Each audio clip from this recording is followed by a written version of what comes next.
I am the biggest self-improvement YouTuber, and in this video, you're going to get the unfiltered, no BS advice that young men need to know about self-improvements. We're going to cover 3 controversial, like gut-wrenching areas where you're going to be sat here thinking, oh shit, I think I might have to cut them off. It's going to get deep. If you don't know me already, my name is Hamza. I've helped millions of guys get onto self-improvements, and I want you to take this path seriously because it transformed my life forever. And every day, I walk around in Bali, and another guy, usually 3, 5, 10 guys per day will come up to me and say like, oh, I used to watch your videos. You got me out of a dark place. I started going to the gym because of you. Now I live in Bali, and I want that transformation for you as well. The first bit of advice that I'm going to give you today is they're not your friends. One night I was in this nightclub, like this bar, with my friends from university, and we were just like drinking before drinking before you go drinking. It's like a thing you do in UK where like it's called pre-drinks, where you'll drink in like a bar and then you go to a club to drink more, basically. So it's like very degenerate, it's haram and whatever. And I'm sat on this little table with like 2 of my male friends and like 2 to 3 of like the female friends. All of us live in like the same building. We go out, we drink, and you know, we've even played like video games together, and when we hug each other at nighttime and we say, oh, I love you and all this, right?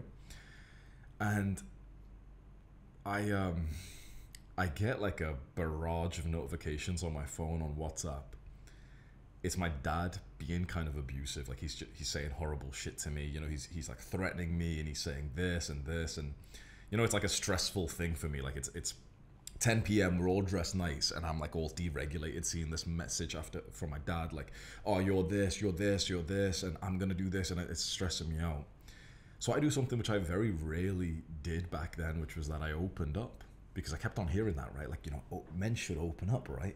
So I open up and I said it to the friends, my best friends here. Oh, you know, I'm going through some shit. It's like, it's so annoying. It's you know, it's so painful. I've had like this traumatic background and stuff. You should have seen the look on their faces.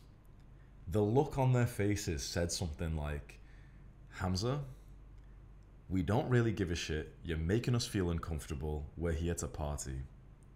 That's what the look on their faces said. All of them were just kind of like awkwardly like silent, like looking at me a little bit, looking away and stuff. And it was on that exact moment that I realized, like, you can go out and have fun with people taking drugs and drinking. You can go on Discord and play video games with someone and laugh till you cry, you know, tears of laughter. And it's so weird because they're still not your friends. Like those kids that you knew from high school, the friendships that I had in high school as well, where we used to play video games together. You think you're friends because you hang out together, you live nearby each other, you kind of enjoy hanging out with them, and you laugh when you're with them. But real friendship is not just happy, feely emotions when you hang out with each other. There's a mixture, like a compatibility of values and genuine care for one another. And you become better. This is my own value for friendship, and I want to instill this onto you. I believe it is only friendship if you become a better person through being close to them. If you don't, that is not a friendship. It's kind of like an enemy. Most of the friends that you've had in your life are actually like enemies who have literally made you like a worse person. You're sleepy, and you say, oh guys, I'm gonna go to sleep, and they say, oh no, one more game. Just don't be a pussy, one more game. For us, like little video game nerds, that's what we had. You know, for the guys who were more into the sort of drinking, partying culture, for them it was like one more drink. Nah, don't go out. No, come on, come out with us. Come take drugs with us. It literally, like, these are not friends. People who are literally pressuring you to be a worse person and to deteriorate, they are not friends. They are literally enemies. And it's only when I said this to myself, and when I say this to young men, when they ask me like, oh, you know, I'm kind of lonely, the only friends I have, they just play video games, they're not serious about self-improvement. When I say they're not your friends, I often see like a light bulb moment where it's like you start to see all of the memories you have with them for what they really were, which a lot of it is like weird kind of bullying. Like when I think back to the happy days of high school when I was like hanging out with my friends and I thought we were all friends, when I look back with this new lens of like they weren't actually your friends, I see the racism, I see the bullying, I see the literal assault of like them. Like one friend used to fucking attack me and make me bleed. Another friend used to like punch me in class, and it's like you say that that's like, oh, friendship, whatever. That's it's not. It's only when you look back with this new lens where you're like, oh shit, like that isn't friendship. It's not the kind of friendship that I want to have. I remember one day when I was playing League of Legends with like the 4 or 5 friends from high school, and one of them, I don't know what happened, like we were playing a game and maybe I stole his kill or some bullshit like that, and he removed me from the Skype call. So you probably haven't used Skype. It's kind of like Discord, but like I'm older than you, so it's like back in the day. And he removed me from the call, and when that happens, it's like you can't join back unless if someone adds you. And he probably told everyone in the call, don't add him back. So I play the rest of this entire fucking League of Legends game in like silence whilst they're all like laughing in the video call.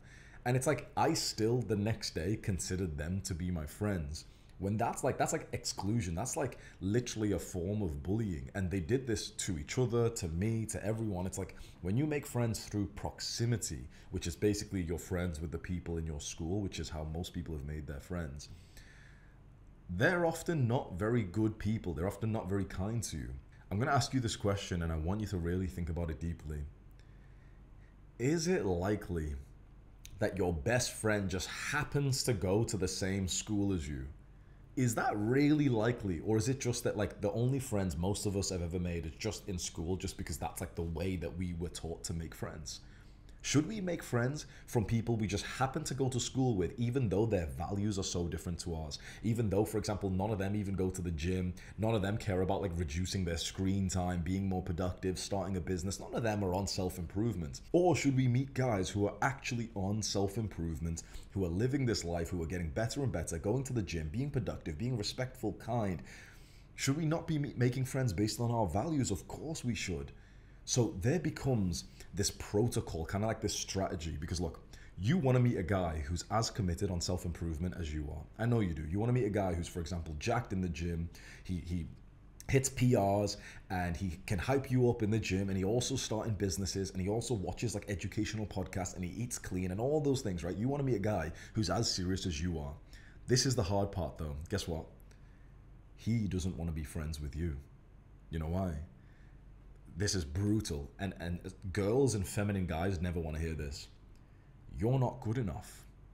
The friends that you want to make, you know, the guys on self-improvement, the guy who goes to the gym, he does this and this, they want to be friends with guys who are as serious as them. You're not just there. You know why?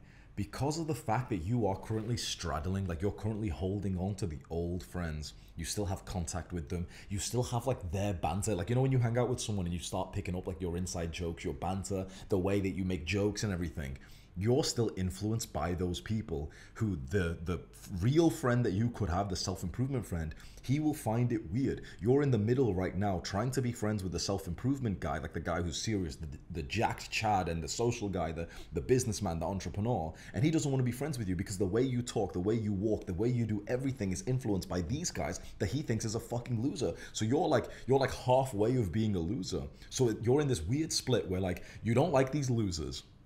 You don't respect them. You hate the fact, like you think they're cringe. They don't even care about like living good, productive lives. You think that's fucking weird. So you don't want to be friends with them. You want to be friends with this guy, but since you haven't met any of these guys just yet, you still keep speaking to these guys, and every time you speak to them and interact with them, they influence you and change your behavior to the point that this guy doesn't want to be friends with you. So do you see this weird like bridge that you're on? You're stood in the middle of a bridge right now trying to go to this guy. He's pushing you away because you're still holding on to these losers over here.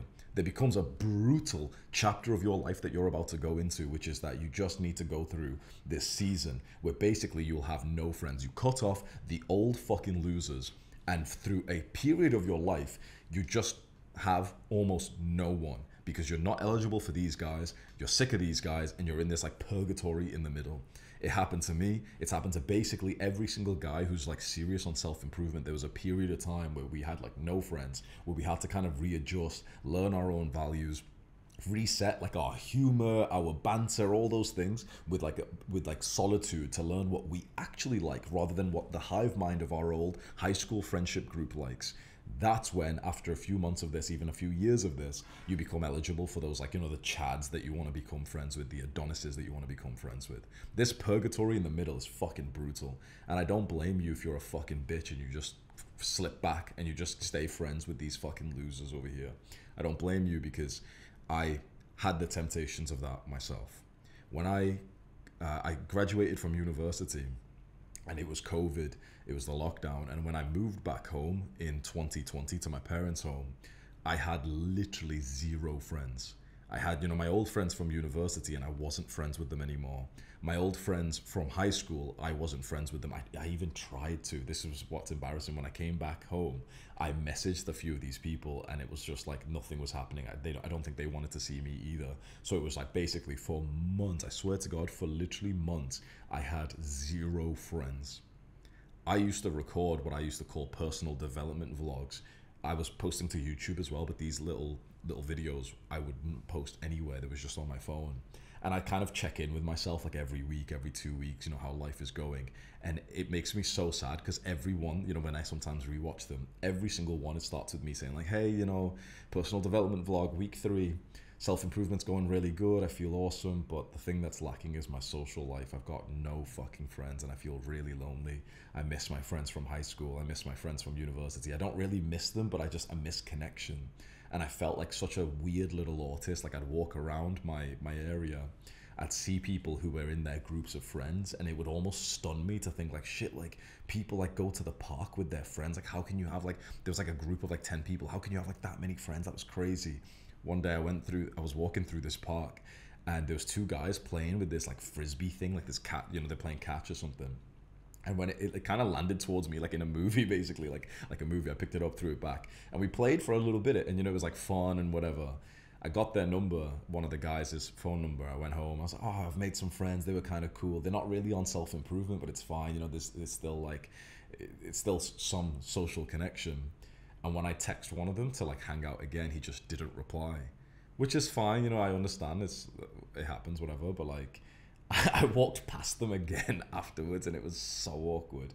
And I understand why. You know why these kinds of people don't like us? Because the truth is, bro, we're judgmental motherfuckers. When you get on self-improvement, it's very hard not to judge these fucking normies and to think like, yeah, you know, it's funny hanging out with you guys, but like, why are you living life like this? Like, how can you live with yourself and you fucking vape? How can you like not know about like reducing your screen time and like not being a fucking retard, like, you know, wanting to grow a business or a career and studying? Like, how do you not do these things? How do you have no desire to live a better life? We're judgmental motherfuckers because we've set high standards now that we're on this path, and most people are just not like that. So that's what life looks like for us right now. We've gotten onto self-improvement. Maybe you've been on this path for like 6 months, maybe 12 months or so, and you're probably straddling between these two kind of like goals. You need to cut these people off. And it's brutal because there's just this purgatory. I had to go through it. You had to go through it. Your day one of moving on from these guys completely could be today, and it also could be 6 months from now if you just want to procrastinate this decision. But at one point, you're gonna not be friends with those old people so that you can become eligible and like a new version of yourself for the real people that you want to become friends with. So I want to give you some excitement here, rather than making this all depressive, like, oh yeah, you're going to be lonely. I want to give you some excitement of a goal that I can give you, that you can set for yourself. This is the type of goal that you can literally write down and put it on your wall like I've done here. And the goal is, what you could write this down: live with brothers. I want you to ditch the idea of like friend, because that word friend has been destroyed by our experiences in high school, where like we've been friends with fucking retards. So our like definition of friendship's all fucked up, right? I want you to have a new word which you use instead of friends, which is brothers.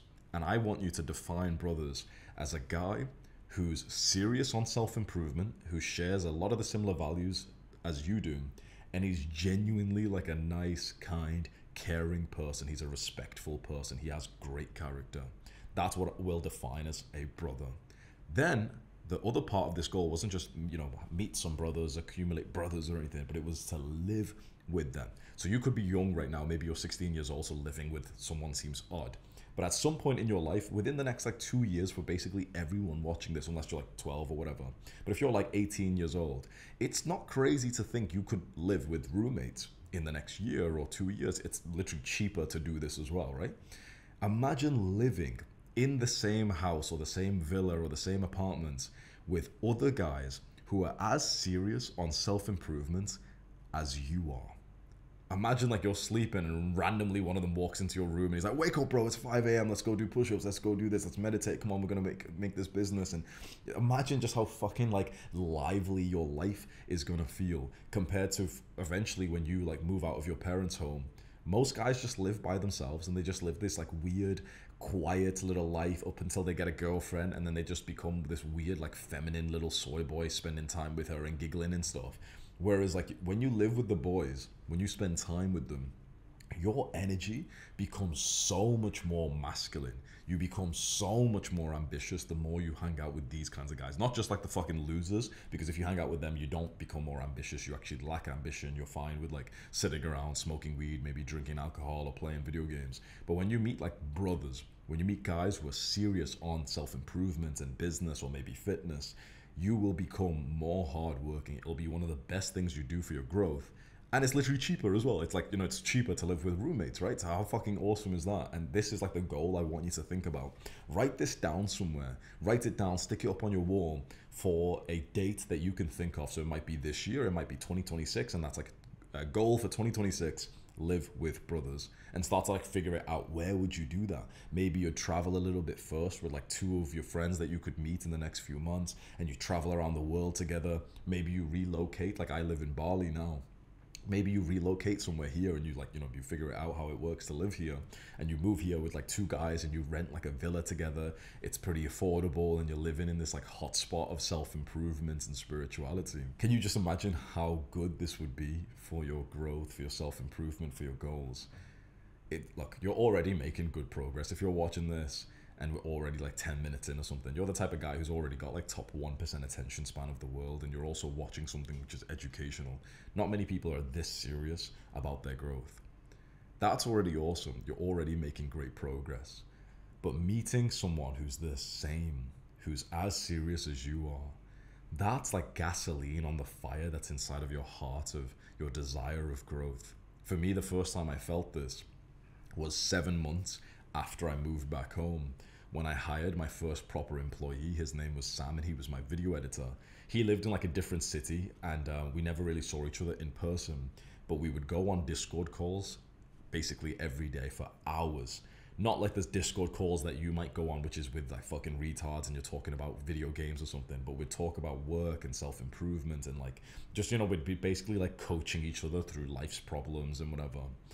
And just by having that relationship, it just took my self-improvement to the next level, because I had someone who could hold me accountable, someone who could call me out, someone who desired success as much as I did, someone who wanted this business, like, you know, the work that the project we were both working on, which was like this YouTube channel. It was someone who wanted it to grow as much as I did, and he would think about it, he would get ideas about it. So it was so valuable having that friendship. And that's what I want for you. I want you to find other guys who are as switched on as you are. The problem becomes, how do you find those guys? How do you find guys on self-improvement? I know what you're thinking. You're thinking, oh, well, in the gym. I'll go to the gym and I'll find the guys. And if that works for you, then sick. But I'm just going to be honest with you, it's kind of depressing. It doesn't work.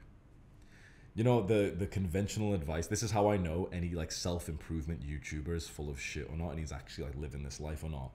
Everyone online will tell you like, oh, if you want to make friends, go to the martial arts club. If you want to make friends, go to the gym. And I've said that before. I certainly think you should be social in those areas, go fist bump people, whatever.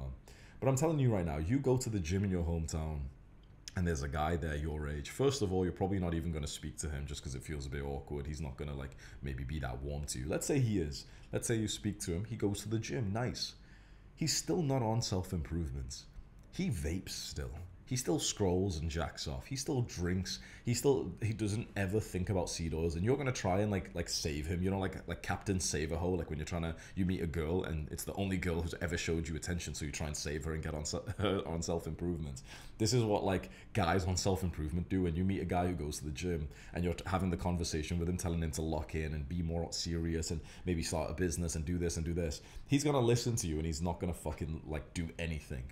You can go to the gym, meet a guy who's in that disciplined area, and he's still not a guy who's on self-improvement. And this is crazy. This is even the same for being in ultra disciplined environments like the army. Like, I've got friends who are in the army. I've got students of mine who are in the army, and they'll literally tell me, yeah, everyone in here is like a Jeffrey fucking loser. They're kind of disciplined in their fitness, but that's the only area of life they're disciplined in. They're all degenerates. They all go out and drink and even take drugs, and they all have to like buy fucking bottles of piss to pass drug tests and stuff. What I'm saying is, if you think you're gonna find like guys who are serious like you are in these environments, you're probably not. It's fucking painful to say this, because it's like you would have thought guys who go to the gym, guys who go to the martial arts club, you would have thought these guys were serious in life, but they're still not. Like all the pro athletes, bro, like all the fighters and stuff who go to MMA clubs and whatever, they all still like drink, they all still go out. None of them are gonna have like consistent sleep schedules or anything, because this is literally more extreme than like a pro athlete. Obviously not to the fucking world-class levels, like, you know, becoming one of the best, I don't know, footballers of all time or something. But most guys who are like going pro in athleticism, or most guys who go to the military or whatever, they're still not as disciplined as guys on self-improvement are. They're not as serious as guys on self-improvement are. I know that sounds like a weird thing for me to say, but all this to just say, if you go to these disciplined environments, still go and be social. I'm not telling you not to, you know, speak to people, fist bump people, whatever. But don't expect to meet your best friend there.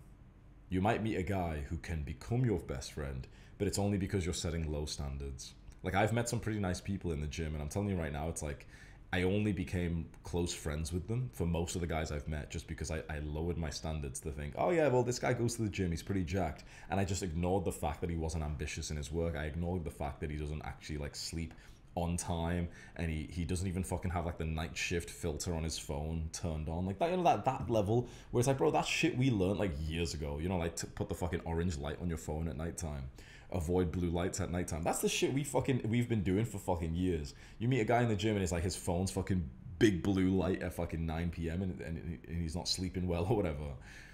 So where do you meet guys who are serious on self-improvements? Where do you meet guys who not just go to the gym, but they overlap with your values 80-90%? The interesting thing, and the shortcut I can tell you, is don't just look for guys who are on self-improvement. Look specifically for Hamza fans. Because think about it, you're watching, it sounds a bit cringe to call yourself Hamza fan, but you get my point, right? You're watching this video. You watched probably a lot of my videos. A lot of your values, if you're being honest, have actually come directly from me. This isn't just like discipline, go to the gym. It's a very specific set of values that I've basically put onto you. So your values are probably 80-90% the same as mine because you've watched enough of my videos. It isn't even just discipline or self-improvement anymore. It's like Hamza's self-improvement, Hamza improvement. That's what has been the guiding force of your life for the last like 6-12 months, however long you've been watching my videos. So why not meet another guy who actually has the exact same thing? Because like we've just concluded there is like, you can meet a guy who's kind of disciplined in one area, like he's fit, but then he's not disciplined in every other area, like his sleep and diet and alcohol and social life and whatever. So there's basically find guys who watch these kinds of videos. Whether you speak to people in person and you end up asking them like, oh yeah, like, you know, what do you do with your spare time? Do you watch YouTube? Who are you watching on YouTube? Or the reason, like, this is why paid programs are fucking awesome. Like this one I have on the screen here. This is one of my paid programs where I've made it. It's like the cheapest thing I sell. And it also has a feature where you can literally see where people are, like who have bought this. Basically, it's like an educational self-improvement thing where you get a ton of courses from me and also from like these leaders, experts and stuff like that. And there's also a feature in here where you can literally, it makes it super easy for you to find friends who are on self-improvement, like as serious as you are. There's like a map feature where you can literally see if there's someone in your city, which there probably is as well. So I'll link that below and you can go click on the link underneath this description to have a look at the Library of Adonis. The second bit of self-improvement advice that you need to know ASAP is how to get out of a rut. So first of all, you've got to get onto self-improvement in the first place, which most likely you already are.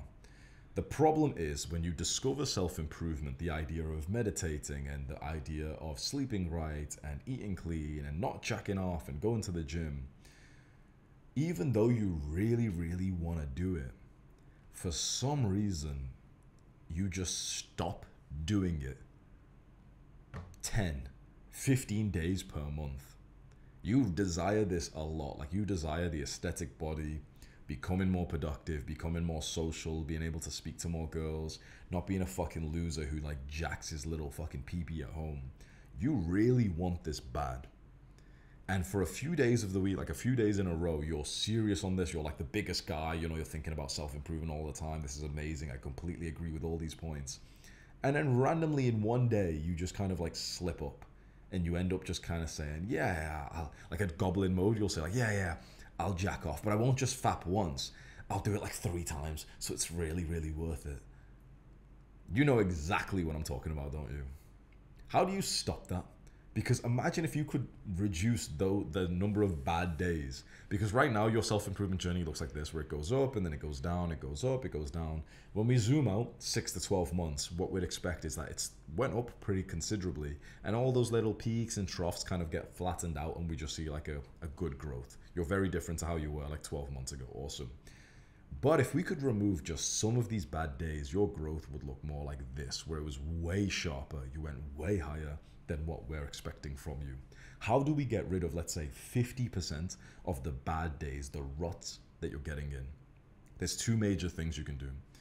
Number 1 is staying vigilant. Vigilant means like staying really aware. Like if I was vigilant, I'd be like, you know, my eyes would be looking around and making sure there's no enemies or whatever.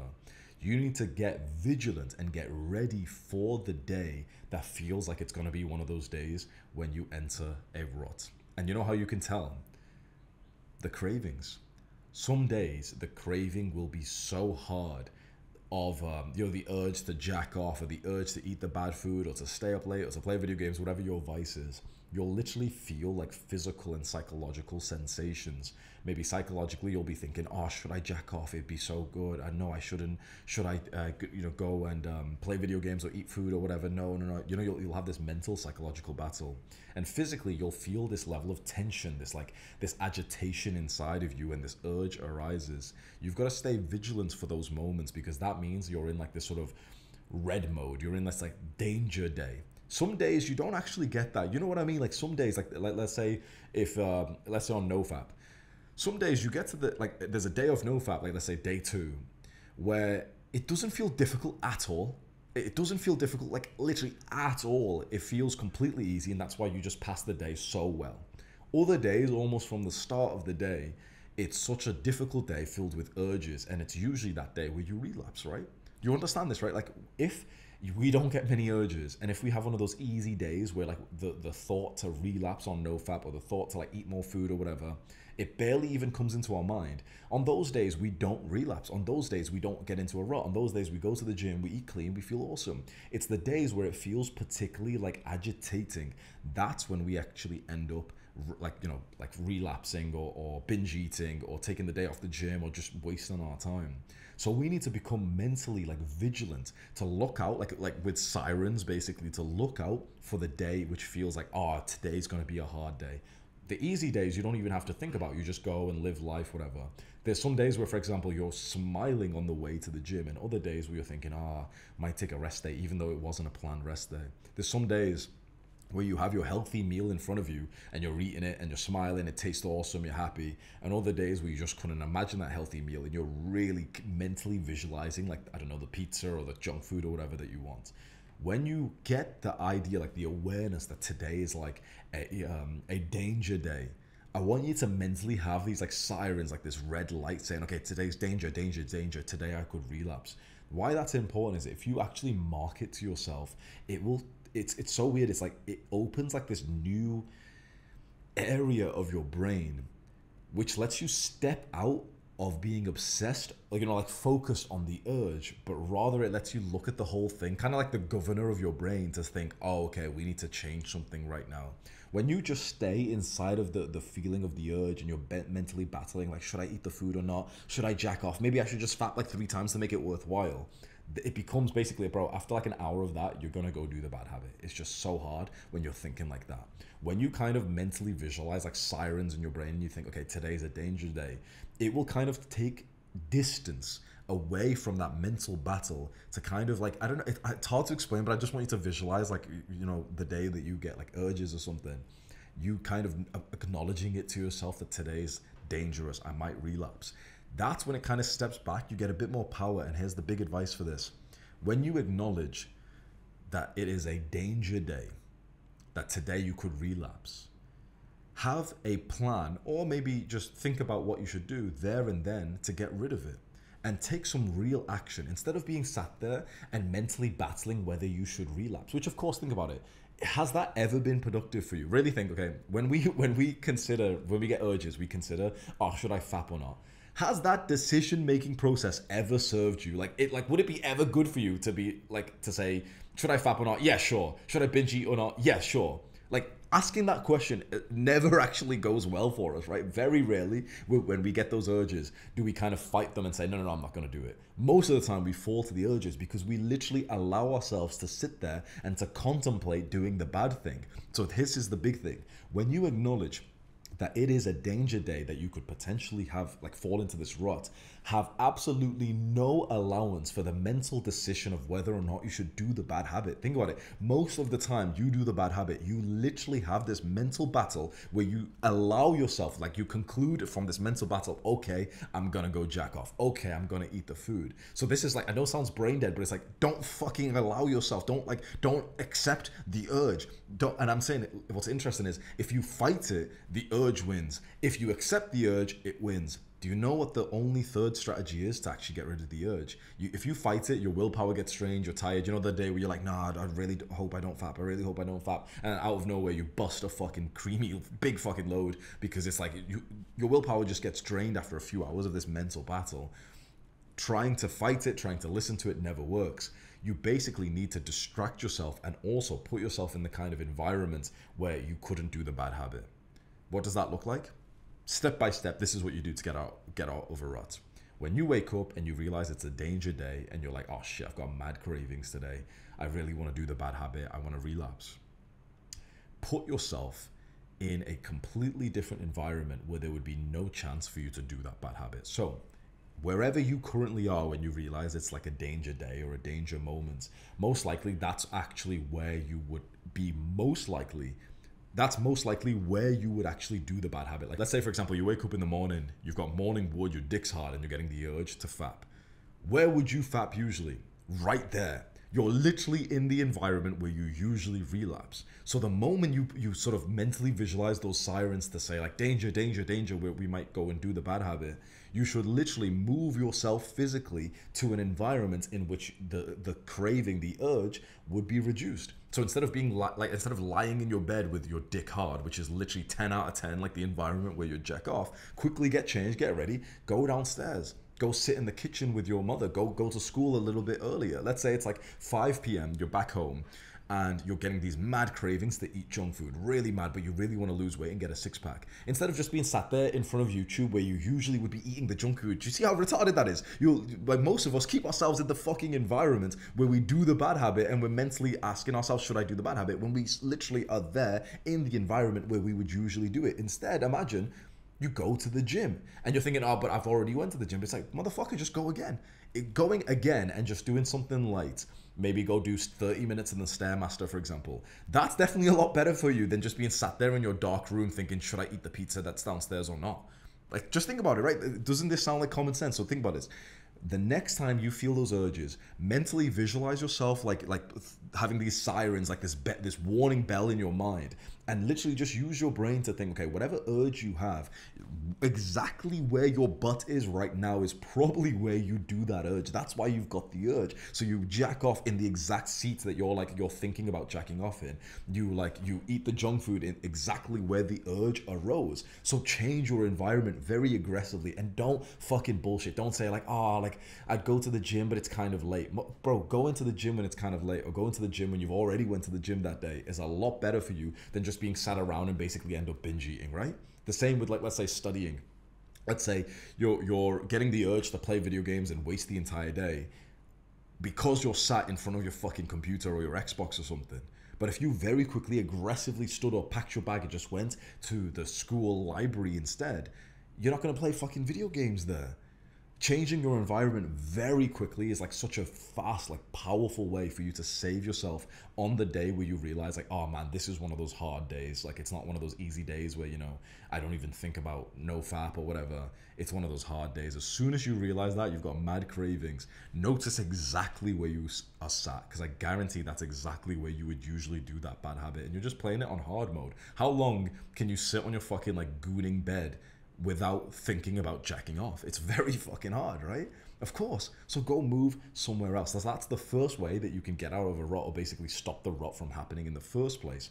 The second way is when you're already in the middle of a rut. So let's say it's been like 2 days in a row, you've been jacking off, you were doing so good last week, but today or this week you've jacked off like 4 times in the last 2 days, you've eaten junk food, you've stayed up late. What do you do to get back on track really quickly? And it's through the concept of progressive overload. You know what progressive overload means from the gym, right? So when we go to the gym, progressive overload means basically every week or every few weeks, we do slightly more in the gym than we did before to get stronger. So we go to the gym, we have the empty barbell with no weight, and it just weighs 20 kg. We can do that. Okay, sweet, we're weak. We can do it for 8 reps, and then we're tired. Next week, we're a little bit stronger, so we can add a little bit of weight onto it. The next week, we can add a little bit more weight. The next month, we can add a little bit more weight. Years later, you've got 2 fucking 20 kg plates on each side, or even 3 20 kg plates on each side. Now imagine on the first day when you were just strong enough for the empty barbell. Imagine if we tried to put the 3 plates on each side, you'd crush yourself. The idea of progressive overload is you don't have to do the big thing, the heavy weight right now. You have to build up to it. So you need to understand this, because I promise you, if you just accept what I'm about to say, you will get out of a rut like this. To get out of a rut you're currently in, you need to unload the barbell. The reason why we stay in ruts is because we think the way to get out of a rut is to do the kind of productive self-improvement day that we can usually do. For example, the bodybuilder who's taken time off after an injury and he's egotistical. He thinks he can come into the gym and hit the 3-plate bench press again, like 140 kg bench press again. Just think about that. What would you say? Imagine some guy comes in and he can usually do like 100 kg bench press, but he had an injury and he took like a week off. He's been in a rut. Should he come back and stick 100 kg on the barbell again? No, that's pretty retarded. Why? Because he'd injure himself. Imagine if he's in his mind thinking, oh shit, like tomorrow's chest day again and I wouldn't be able to hit 100 kg bench press. And he stays in this rut. He takes another day off and another day off, and he hasn't been to the gym for a month. And you say, hey bro, why haven't you been to the gym for a month? And he'd say, because I couldn't do 100 kg bench press tomorrow, you know, I've got an injury. You'd say to him, hey, are you fucking retarded? You do realize you don't have to do 100 kg tomorrow. You could come in and start with the 20, very quickly go to 40, then 60 and build it up, right?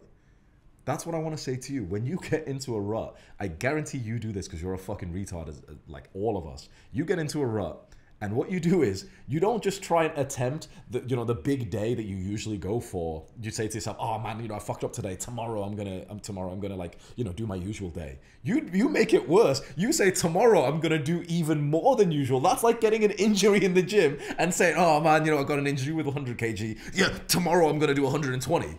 Are you fucking retarded? I guarantee you do this, right? Like you said, you would meditate today for 5 minutes, for example. You'd meditate for 5 minutes every day.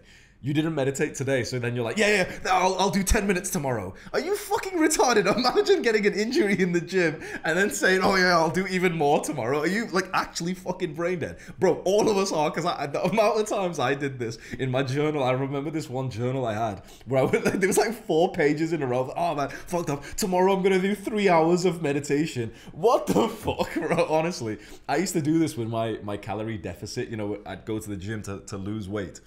And imagine if I can eat like 2,000 calories and lose weight, right? And imagine if I ate over that. I binge ate. Oh man, I didn't eat you know, to the right calories to lose weight. And again tomorrow, okay. Oh, like I gained weight today. That's really annoying. I really wanted to lose weight. My goal would be, okay, tomorrow just eat 500 calories. Just eat protein. Don't eat anything else. Just eat protein. Still ate like 2,000. You can't make tomorrow so difficult because you fucked up today. You need to understand this. Listen. Don't punish your future self for your failures today. Self-improvement is not about punishing tomorrow. It's about making our tomorrow self better. When you miss the work today, or let's say you missed the workout today, saying, oh, tomorrow I'll just do 2 workouts, that's you punishing your future self. That's what normies do. That's what Jeffries do. They punish their future self. They drink saying, fuck you, future self. You deal with the hangover. They go to sleep late thinking, fuck you, future self. You wake up sleep deprived tomorrow. That's what normies do. You're not a fucking normie. You don't punish your future self. What do we do when we're guys on self-improvement?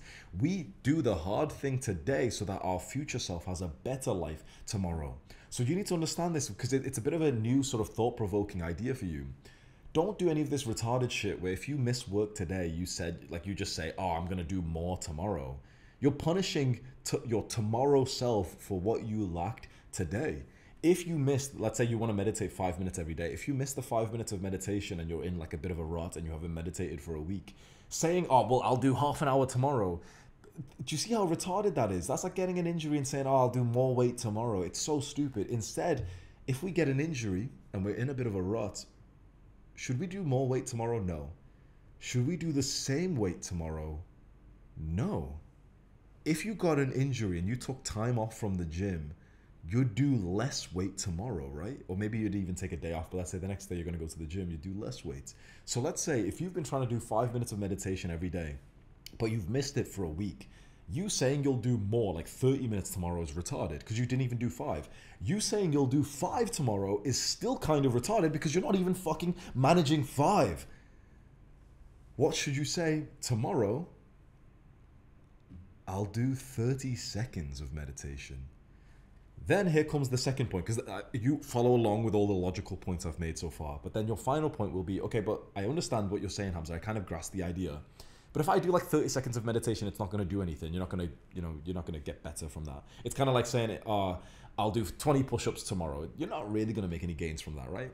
True. I actually agree with you. But when we are in a rut, we shouldn't be thinking about like, oh, will I make muscle from this? Will my mindfulness get better or not? We're just trying to get ourselves back on track to the point that we are doing the higher volume that then lets us make gains. So what I mean by this is, let's say for the last week, you've fapped, you've missed the gym, you haven't meditated. Instead of you saying something ridiculous like, oh yeah, tomorrow I'm going to do 2 workouts and I'm only going to eat protein, 500 calories, and I'm going to meditate for an hour in this. It's like, that's so ridiculous. And here's the thing. You saying tomorrow you're going to do a workout and meditate for 5 minutes is still kind of ridiculous because you haven't fucking done it for the last week, so you're incapable of that. But you saying tomorrow, I'll walk into the gym and do it for 10 minutes, or I'll do 100 push-ups at home, or I'll do 30 seconds of meditation. That's something you can check off. And here's the thing. When you say you're going to do something and you do it, you get the positive momentum, like this kind of psychological motivation to do more and more and more. But how does it feel when you say you're going to do something and you don't do it? You get the negative momentum and you do less and less and less. That's why it's better for you to say that I'll do 30 seconds of meditation tomorrow, and you literally do it in the first 30 seconds of you waking up because it's easy. Then guess what you're going to do after that? You're probably going to do more, right? Imagine the goal for tomorrow is just 30 seconds of meditation. The fact that it's so easy, you'll do it so early, you'll get this feeling of this win, and you'll be like, oh, well, that was easy. I'll do another 1 minute. I'll do 5 minutes. And it's like, oh, you just did the 5 minutes that you were struggling with all this time. When we set easier goals, especially when we're in that sort of low frequency, depressive kind of energy of a rut, we set those easier goals that we can check off so that we get this feeling of like a win. This is like, it's just such a truth of human nature. We need to get little wins. And when we get losses, we've got to be very careful. Basically, when we're in a rut, it's like we've got a loss. And it's so easy to go on a loss streak. This game, I used to play League of Legends. If you lost a game, you were more likely statistically to lose another game after that because of this phrase of tilting, which is basically like getting onto a losing streak. When you lose, your hormones get all fucked up, you don't feel happy, you get all agitated, you overthink, you don't have the same level of stillness and whatever, and you're more likely to lose again. When you win, you get the testosterone boost, the happiness, the clarity, the social status, people are congratulating you, and you're more likely to win again. This is just, it's such a brutal fact of human nature. So when you're in a rut, you're basically on a losing streak. And so you've got to acknowledge the fact that we need to get you on a winning streak as fast as possible. But you need to just humble yourself. Like the problem of being in a rut is just ego, because you just find it difficult to think, okay, I could end this losing streak today if I set the goal to do 30 seconds of meditation and 10 push-ups, because that is a little bit of a win. When you said you'd do it, you could do that in fucking 1 minute from now. That would give you the little bit of a win. You have a big, fat, stupid fucking ego that you'll be sat here saying, no, but Hamza, you're wrong because I wouldn't make any gains from that. Yeah, we're not trying to make gains from this. I'm just trying to get you a little bit of a win so that then you can say, okay, I'll do 50 more push-ups. Then you do them because it's easy enough to do them. You get a little bit of a win. And slowly, that rut that was like going down and down and down, it slowly tapers off. And you get a little bit of a winning feeling more and more and more. You get a chip pump and then you're like, oh, I actually feel like going to the gym. I'll go to the gym right now. Like I want to. You do the 30 seconds of meditation that you've been procrastinating for like 2 weeks. It feels kind of good. It feels easy. You've already sat there. You're like, fuck it. I'll just do another 2 minutes then. I'll do it 5 minutes. I'll do 10 minutes right now. You need to get yourself on a winning streak as fast as possible. But the problem is that when you're in a rut, like a losing streak, you're often not capable to get the wins that you used to be able to get beforehand. So this the big problem of a rut. You need to understand this. The way to get out of a rut is to lose your ego and allow yourself just psychologically just accept the fact that you doing a small thing is still a win. Don't get into this arrogant thing of like, no, that's not going to make a difference if I just do 10 push-ups. I'm not going to make any gains from that. As soon as you humble yourself to think, you know what, 10 push-ups is more than I did yesterday, so technically it's progress. It's kind of pathetic to admit that. It hurts your ego to admit that. But as soon as you admit that, you will start making progress again. And the third piece of self-improvement advice that I want to give you that you need to know ASAP is the value of getting into the best shape of your life. Now, chances are if you're watching this, you're already like going to the gym and you already love this lifestyle. So this is going to feel kind of like motivational for you to hear because it's like an extra benefit I want to give you. There's such a thing as like, okay, going to the gym, training hard. Okay, sweet. That's all good for you. I'm specifically talking about being specifically in the best shape, the best fitness and the best aesthetic of your life. There's a difference because all of us are pretty serious about the gym. If you're watching this, like yeah, we go to the gym, we lift weights, maybe you do some martial arts and some running, whatever, awesome. But if your physique has looked better in the past, or if you've been fitter in the past, like, you know, you probably had a season of like doing way more cardio last year or whatever. If you were better in the past than you are right now, I'm telling you, you are like 40% as confident as you should be. When you are currently at the best shape of your life, the best fitness of your life, I give you my word, you become substantially more confident, more happy, everything. The problem with the fitness journey is, you know, it ebbs and flows. Sometimes you've got seasons where you're training harder. Sometimes you've got seasons where you've got like a particular goal or whatever, or you've got more energy, whatever. But right here, right now, if you have the best physique and fitness of your life, you are going to have a way better life than, for example, if right now you've like fallen off a little bit, you've not been going to the gym as seriously. 3 months ago, you looked a little bit better because for the last 3 months, you've been eating more junk food or you haven't done as much cardio, whatever. You'll have this like insecurity, kind of like this stinky energy about you where like, you know, like men who have fallen off, men who aren't as basically on their peak, have this kind of like weird kind of like, it's hard to explain, like this grotesque energy about them. I notice this all the time when I meet guys who mention like, oh yeah, you know, last year I used to do that as well, or last year I used to squat as much as you, or I used to have a six-pack but I don't really anymore, whatever. They have this kind of like desperate kind of repulsive energy about them. And you can tell why, because when you were better last year than you are before, of course you're going to have feelings of like inferiority and insecurity. So the lesson I want to give you is such a basic one, but it's like a reminder of like, it's not just about being serious on your fitness grind. It's not just about going to the gym and building muscle and doing cardio or whatever. It's about basically every single day you being at the best shape of your life, basically being at your peak right now and riding this wave, riding it for as long as you possibly can, never having that random, like the long rut where you randomly just stop training as hard, and getting to the next level of your fitness as well. Most guys who are watching this, if you're actually being honest, this is going to sound crazy, you're actually a little bit complacent in your fitness journey. You think you're not because you go to the gym 5 days a week, 6 days a week, push, pull legs, whatever. Is that really as much as you can do? A high testosterone, ambitious young man, you work out for 1 hour a day. Is that as much as you can do? You know, there's a lot of guys our age who are working out for 2 hours a day, 3 hours a day, not just weightlifting. With weightlifting, yeah, okay, 1 hour is more than enough. But there's guys who are doing these classes, mobility, flexibility, they're training handstand, they're doing hits classes, whatever. You know, you can work out for 2 to 3 hours a day without overtraining. Not just resistance training, like you, maybe 1 hour is okay for that. But you can do an extra hour of cardio and it's not overtraining at all. All like athletes are working out 2 3 hours a day. You can as well. And I promise you, your physique will look next level when you do that. For me, from last year and around October, I started training kickboxing. And earlier this year, I started training it twice a day. So I'd go to the gym twice a day to train with a pro coach. And I was training it hard. We were doing super hard workouts, zone 5, heavy sparring and everything. And it was the fittest I had ever been. Like my cardio was so fucking good. My aura ring, like I track my sleep. And my resting heart rate went into the 40s. I started getting the best sleep of my life. It was fucking awesome. And then I had a kickboxing fight. I won by TKO. I hit him with a head kick and he fell over, basically. Feels fucking so good to be at like the fittest stage of your life. If you're not currently because you've been fitter before, or if like, you know, yeah, sure, you are at the fittest stage of your life, but like only because for most of your life you've just been like a fucking fat piece of shit. You miss a lot of life. I'm telling you, when you walk around and you have done some hard workouts, not just weightlifting, but hard cardio, when you've run on the assault bike and pushed as hard as you can, you walk around with this extra level of stillness where you can really look people in the eyes without like feebly looking away, where your voice just feels deeper and more commanding. It's such a like a beautiful thing. And I want you to be at that peak. I want you to get to the next level of your physique, not just training hard. Like you get my point in this, because most guys here are training.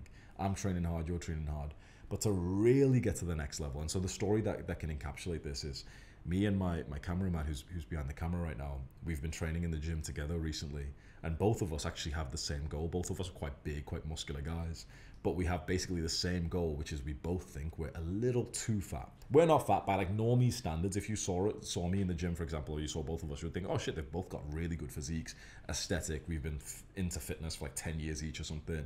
We've both got like, you can see our abs, you know, when we flex and everything. But both of us actually said the same thing, which was so interesting. We've always had that little bit of extra fat. Like it's been years since I was like as lean as I've really wanted to. I've always had that little bit of like that sort of bloated kind of stomach, because I've stayed at about like 13% body fat, 14% body fat for the last few years. You know, I've not wanted to get too lean because like it's a little bit more effort, it's more discipline, you have to control your calories, whatever. And I was saying to him, I was like, why don't we?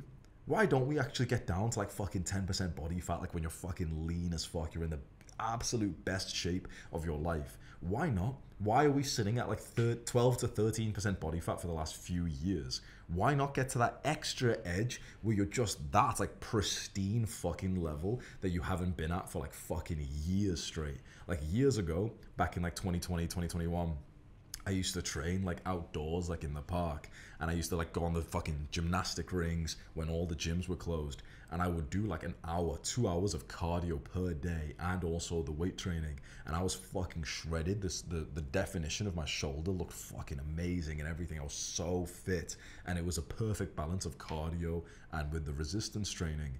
And I'm way bigger now, way bigger, way more like masculine, whatever. But that was some like prime time training that I was doing back then. And it's like, why not get into that now? Like my diet was perfect back in those days. Why not now? Why am I allowing myself to like, you know, order a cheat meal every now and then? Why are you allowing yourself to like go above your calories and say, oh yeah, it's fine, you know, it doesn't really matter? Because that kind of like, oh yeah, it's fine, that's like the voice of a guy who's at like fucking 14% body fat. Most likely, if you're watching this, you're probably like 13 to 15% body fat. You don't have that fucking sexy, proper six pack. You know, you might have like some visible a little bit. It's not like the goal. It is not where you've wanted to be. When you get your physique to where you've wanted it to be, that's when you will walk around with this extra fucking level of like, holy shit, I'm the fucking guy. And that's so important of your self-improvement. I genuinely think fitness is like one of the most important parts of life, and probably one of the most important parts of self-improvement. In fact, I did this, and I urge you to do this as well. I got a journal out, this was a little while ago, and I plotted like dates. Basically, I wrote like the dates of like 3 months, whatever. So like January 2024, or sorry, January 2020, March 2020, June 2020, whatever. Imagine every 3 months I wrote the dates. And what I did was just subjectively, just thinking back over the last 5 years, I was plotting like this graph of like how good my life was. Just roughly, just, like subjectively thinking, okay, like, was that period of time, like June 2020 or summer 2020, for example, let's say the seasons, like the summer of 2020, was that period of time good or bad in my life? I started plotting this graph over the last few years. And then when I saw the graph, and you see like periods of your life over the last 5 years, some periods, like some seasons felt really good. Winter of 2021 was awesome, but then summer of 2022 went down. You probably understand what I'm talking about. Like the last few years, you can subjectively remember if it was like a good time or not. Once I did that and I looked at it all, I then asked myself to analyze it and think, okay, like, why was it good or bad during those seasons? I thought about the people I was hanging out with. I thought about how much money I was making, all those things. And the biggest realization I had from doing this practice, and I want you to do the same thing, is I realized that in every single time I plotted that like a season was good was when I was super fit. Every single time, 100%, like fitness 100% correlates with a good life.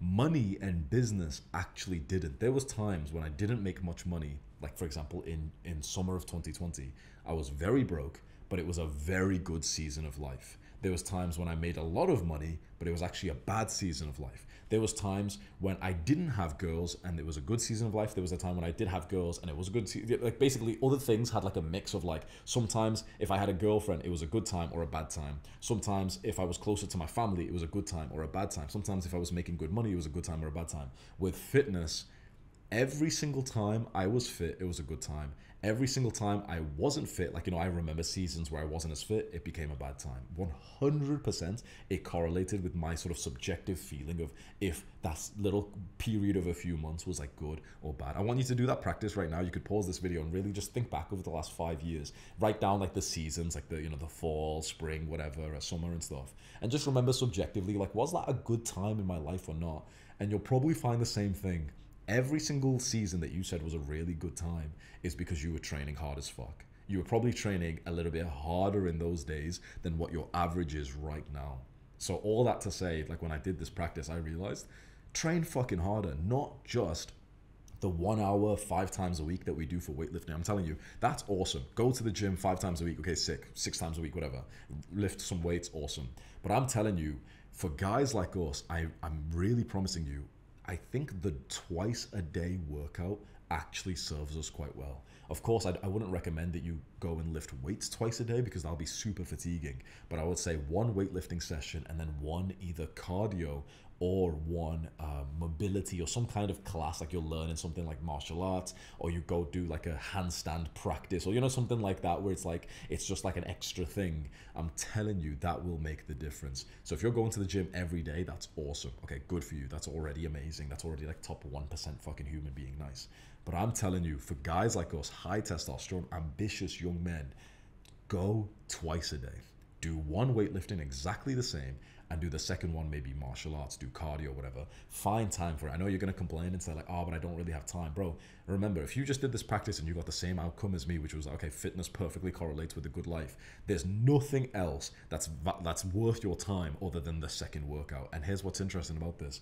When you live like this, the other areas of life that you care about, like your relationships, your social life, your business, your studies, all of that will go up as well. So if you're thinking like, oh, but I don't really have much time because I've got to study, it in a weird way, going to do another hour of exercise like cardio will actually improve the grade that you get in your studies more than maybe even studying itself. Just think about that, because of the huge benefits of exercise, cardio, the memory boost, the cognitive function, everything. It's so interesting to say that, right? So all that to say, do your fucking cardio. Add in an hour of cardio, whether it's like fast paced, like do something fun like martial arts, get the coach to hold the pads and you just fucking hit them hard, or just go on like, you know, the heavy bag and just fucking hit it hard for like an hour. You know, obviously you take some breaks, maybe you talk to your friends, maybe you spar your friends, or you just go for a long run, or you do sprints, you know, on and off, or you do the assault bike, or you do some like class, some boot camp thing, whatever like you can think of that you could consistently do at the same time every single day. I guarantee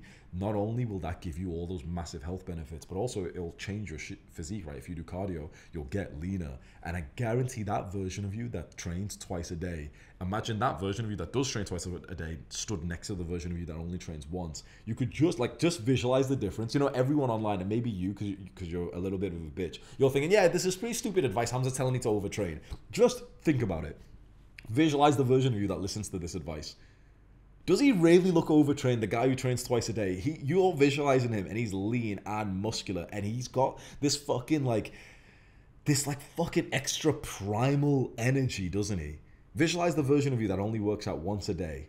He's in good shape, but in a lot of angles and body positions, he still looks kind of weirdly like shit a little bit, if you get what I mean, right? And this guy saying, yeah, well, working out more than this is overtraining. This guy's looking at him like you're a fucking bitch.